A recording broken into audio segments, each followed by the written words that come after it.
Netaji Subhash Chandra Bose speaks to the present, a voice across time. Time has a way of softening voices, but some voices refuse to fade. If Subhash Chandra Bose were to speak today, he would not begin with praise, nor would he seek approval. He would speak as he always did, directly, urgently, without ornament, not to impress, but to awaken. To the comfortable, he would first turn to those who believe freedom is secure simply because it was achieved once. Comfort, he would warn, is the most patient enemy of liberty. He would remind them that right unused weakens, weaken and responsibility avoided not from within. Nations do not fall only to invasion, they collapse through neglect. Freedom survives only where vigilance lives. To the angry, then he would address the angry, the loud, the restless, the perpetually outraged. He would not dismiss their fire, but he would discipline it. Anger without direction, he would say, serves the very force to force its claim to right. Rage must be trained into resolve, otherwise it burns the holder before the enemy. To the young, Subhash Chandra Bose's voice would soften, but not weaken. You do not inherit a nation, he would tell them. You will earn it every day. He would urge them to seek strength before shortcuts, skill before slogans, and service before display. A future is not demanded, it is built. To leaders, to those in power, Bose would offer neither flattery nor threat, only accountability. Authority, he would insist, exists to be justified daily. Leadership that fear criticisms invites decay. Leadership that avoids sacrifice forfeits legitimacy. The state is strong only when it remembers it is temporary. On unity, Subhash Chandra Bose would speak sharply on division. No nation, he would say, has ever survived by fighting itself. Differences enrich culture, but obsession with them destroy purpose. Unity to Subhash Chandra Bose was not uniformity, it was alignment toward a common future on strength and peace. He would reject the false choice between strength and peace. Peace, he would argue, is preserved by preparedness, not prayer alone. A nation unable to defend itself is forced to negotiate its dignity. Strength protect dialogue. On truth, Subhash Chandra Bose despised convenient lies. He would argue the nation to confront its failures without shame and its success without arrogance. Truth, he would say, is the only ground on which lasting unity can stand. Denial delays reform, honesty accelerate. The final question he would end not with instruction but with inquiry.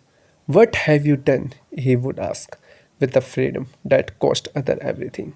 The question would not accuse, it would remain. A silence that demands an answer. When the speech ended, there would be no applause, only reflection. Because some voices are not meant to be celebrated, they are meant to be answered. The eternal measure. History's final test. History does not judge nation by what they claim to honor. It judges them by what they choose to protect. When choices become difficult, Netaji Subhash Chandra Bose understood this truth long before independence made it fashionable to speak of freedom. He believed history was not a records of event, but a measure of courage applied under pressure. Netaji Subhash Chandra Bose was not the question for decades. The question asked was, what happened to Netaji Subhash Chandra Bose? But time slowly reveals the deeper truth. Netaji was never the question. We are. His life does not ask, for sympathy, mastery, or closure. It asks whether a nation, for through sacrifice, is willing to live up to the standard that sacrifice demand. Beyond statues and slogan. Statues are easy, slogans are comfortable. Living a legacy is demanding. But Subhash Chandra Bose did not fight for remembrance. He fought for responsibility. He did not ask to be admired, he asked to be continued. A legacy survives not in ceremonies but in conduct. The price of freedom revisited. Freedom, Bose won't become fragile when it is treated as a inheritance rather than obligation. Every generation that enjoy the sacrifices of the previous one. History keeps account. It always collects the measure of leadership. Netaji Subhash Chandra Bose believe leader would be remembered not for popularity but for what they protect when applause faded. Did they guard unity over division? Did they choose truth over convenience? Did they accept sacrifice before privilege? These questions outlive terms of office. The citizens' verdict. Nations do not fail only through bad leadership. They fail through passive citizenship. Netaji Subhash Chandra Bose placed extraordinary faith and responsibility in ordinary people. He believed the character of citizens ultimately outweighs the competence of ruler. Freedom survives where citizens remain awake. When courage becomes routine, the highest tribute to courage is not celebration, it is normalization. When honesty becomes habits, when disciplines become culture, when sacrifice becomes share, only then does a nation mature. Netaji Subhash Chandra Bose immortality. Some men become immortal through monuments, other through mystery. Netaji Subhash Chandra Bose become immortal through expectation. He expects more from leaders, from citizens, from future. The story that never ends. This story has no final scene because every act of courage, every defense of justice, every refusal to surrender dignity adds a new chapter.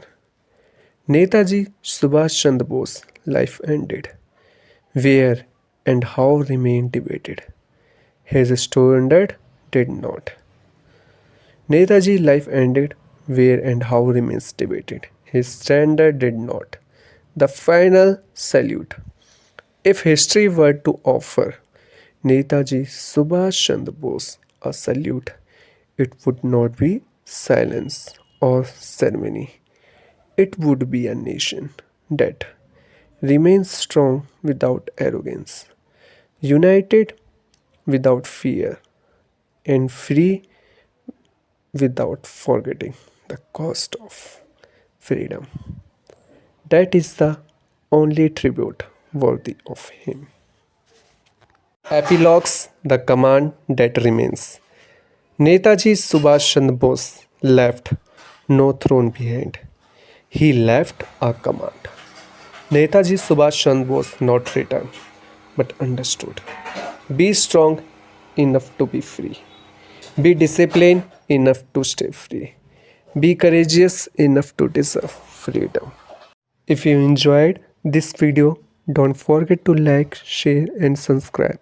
We will continue bringing you more videos like this in English that you will truly enjoy, and my sister also, and I'll keep sharing stories with you. So please support us by liking, sharing, subscribe, and don't leave and do leave a comment.